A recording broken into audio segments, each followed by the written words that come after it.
So the Philadelphia Eagles 2-0 after a really exciting and tough win against the Minnesota Vikings. 34-28 is the final score. This is Philadelphia Eagles Now by Chat Sports. I'm Chase Sr. No matter where you are, how you're tuned in, we appreciate you for making tonight's show a part of your night. And for Philadelphia here, this was a game in which it was ugly to start. They started to find a groove a little bit in that second, third, fourth quarter, especially on the offensive side of the football. The Vikings were able to maintain this toughness about them in which they came back from a 27-7 lead to make this a game. But for me, when I remember and I look back on this Eagles victory to push them to 2-0 early on here in the 2023 season, in which Philadelphia has already faced adversity the first 2 weeks of the season, I'm going to remember this as a character win. I'm going to remember it as a victory against a team that came into Philadelphia that was absolutely desperate. When you fall to 0-2, it's very difficult to come back from that and make the playoffs. And for the Eagles, this is a quality team that won 11 games last year, that came into your building desperate and starving for a victory, and you played around a little bit, but really throughout this game, you dominated the Minnesota Vikings, and at the end of the night, this was a game in which these were two teams on two different levels here. You bothered Kirk Cousins, you forced Minnesota to cough the football up 4 times, you forced 3 first-half turnovers against Minnesota. That's the second consecutive week in which they did that. But the big takeaways for this game, what do we talk about all week? Get DeAndre Swift involved. The Eagles' interior defensive line could own this game and dominate the Vikings' interior offensive line. And those two things ended up ringing true for Philadelphia here. The MVP of this game, DeAndre Swift, finishes the night 28 carries, 175 yards, first touchdown as an Eagle, a cool moment for a guy who grew up in Philly and went to St. Joe's Prep, a long of 43. And I said almost on every show all throughout this week, you have to find a way to get DeAndre Swift as a part of this game plan.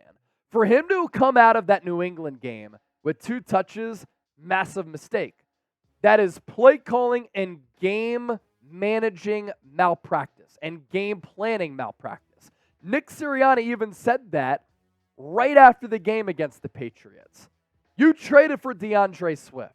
He led all running backs in yards per touch last year. And I said all throughout this week, you traded for him, use him. When you watch Kenneth Gainwell, he's a solid player. We saw that last year as a backup to Miles Sanders. We saw in the playoff run, he was very solid. In that Super Bowl against Kansas City, after Miles Sanders fumbled the football away out of bounds, the Eagles had the trust in Kenneth Gainwell to be the guy. But when you compare his ability to DeAndre Swift, it doesn't compare. Gainwell's a nice player, but DeAndre Swift is the clear RB1 on this team. And the fact that he led all running backs in yards per touch last year, and then you combine that with the eye test and the ability. He has balance. He has power. He has vision. He has speed. He has explosiveness. And this game really started to turn once the Eagles got that ground game going and once they handed the ball off to DeAndre Swift against New England. They aired it out a lot to start this game. They tried to air it out. They couldn't find a groove. They couldn't find their footing. Jalen Hurts became more comfortable. This Eagles offense started to feel more comfortable once they started to run the football. And that's a great adjustment by offensive coordinator Brian Johnson in this game. To make that adjustment in this game, to understand, look, we can't throw it. Brian Flores is a really good defensive coordinator. We have to adjust to what they're doing because they're taking away everything that we want to do in throwing the football. When Jalen Hurts was looking uncomfortable, indecisive, unsure of himself, he threw an interception. They started to hand the ball off to Swift. And the Eagles' offensive line were the beneficiaries of that because how many times have we heard Jason Kelce, Lane Johnson say, we don't run the ball enough? When we establish the run, we get that confidence going, and we're full steam ahead. like a locomotive going down the tracks. And we saw the game turn once the Eagles started to run it. So he comes up with 28 carries for 175 yards. And then with that, the Eagles' passing game started to break through a little bit. DeVonta Smith, 4 catches, 131 yards, and a touchdown. It should have been 2 touchdowns because early in this game, Jalen Hurts threw up a ball that was underthrown by Hurts.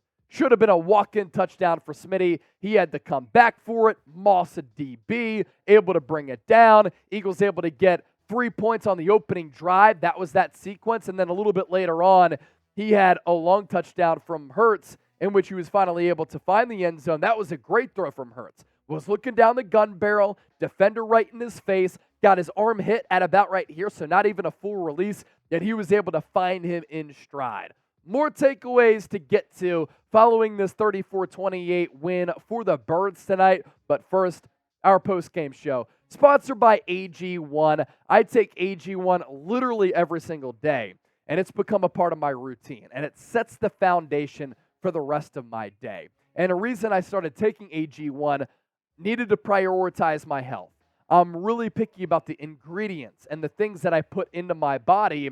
And with AG1, 75 high-quality vitamins, minerals, and whole food source nutrients. I simply mix 1 small scoop of AG1 with water, and I drink it either first thing in the morning or after my workouts to really replace what I lose during my workouts. So if a comprehensive and convenient daily nutrition movement is what you're looking for to prioritize your health, AG1 is where it's at. And if you go to drinkag1.com/chatsports, you get 5 free travel packs and a year's supply of vitamin D.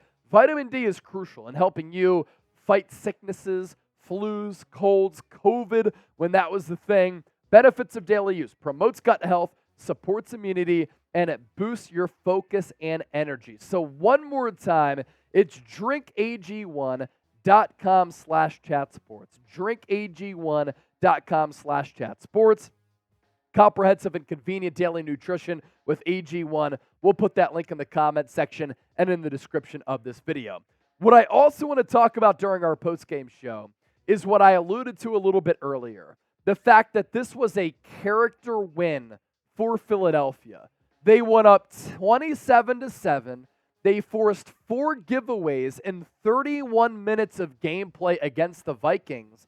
And then the momentum shifts a little bit as the Vikings are able to claw back in this game. The Vikings make it 27-21. They cut it to a 6-point game. And what does Philadelphia do right after that? They come through with a clutch drive, a soul-taking drive in which they took the souls out of the Minnesota Vikings. It officially went down as a 8-play, 75-yard drive, which lasted 3 minutes and 28 seconds, in which Philadelphia ran it down the Vikings' throat.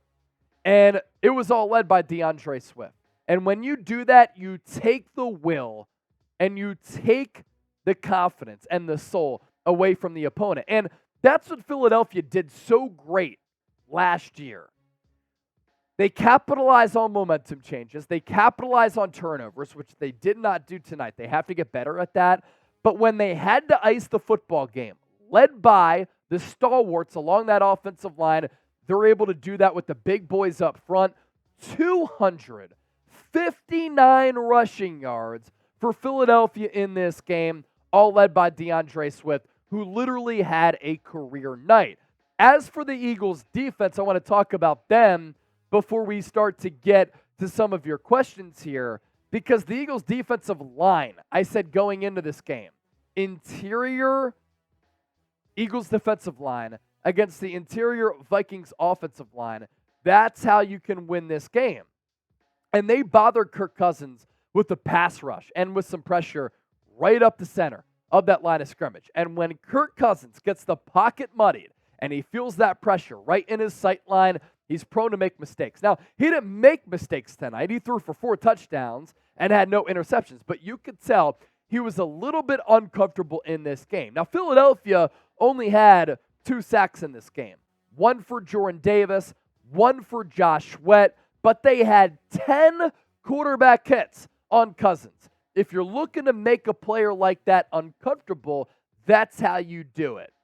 I thought that Rashad Penny gave this team a little bit as far as just a change of pace back, 3 carries for 9 yards.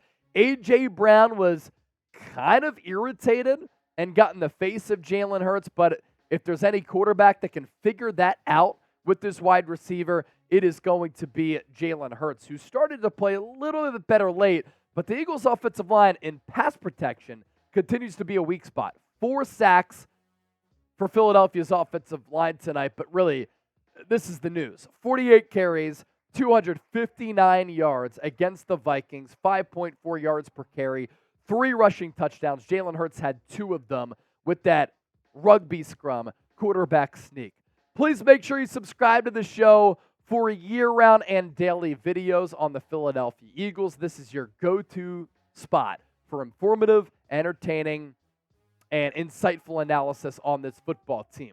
Let's start to take your questions here on the show. Reed, do you think that we should worry about the A.J. Brown situation? No. A.J. Brown was voted the team captain for a reason. If I'm not getting the touches, I'm not getting the looks, and I feel as though I could be having more success, I might get a little bit frustrated as well. He has a great relationship with Jalen Hurts. They've known each other for a really long time. So when you see those two maybe going back at each other, those are 2 competitive cats. And let's be real. If A.J. Brown wasn't swiped down and wasn't hit early before catching that ball from Hurts on a really good ball on a flag that was not thrown, he would have had a touchdown. It would have been a long touchdown, and everything would have been fine.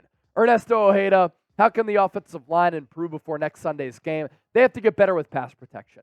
Running the football, they were really good tonight. Pass protection, though, they were not good at all.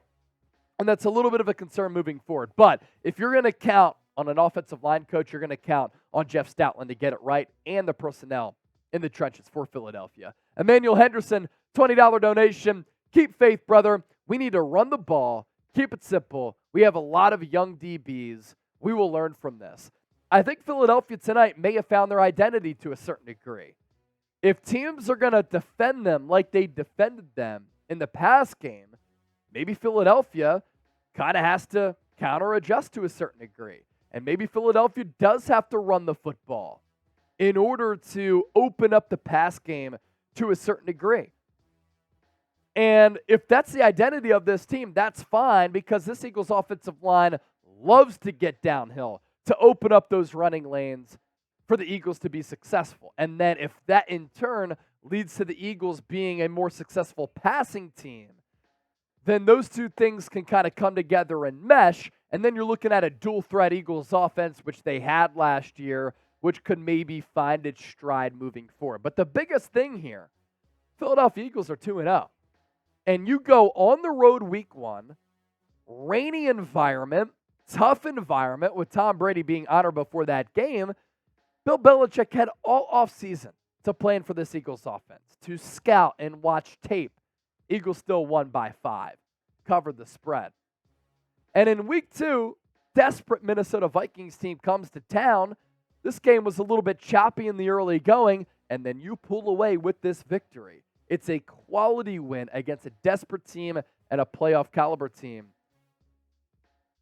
Jalen Hurts is saying right now, him and A.J. Brown going to continue to grow, by the way. Just wanted to throw that in there. All right. Appreciate everybody for tuning into our post-game show. Don't forget to subscribe on Friday. Early video coming out. Then we'll be live on Philadelphia Eagles. Now, do not miss it. The Birds win this one 34-28.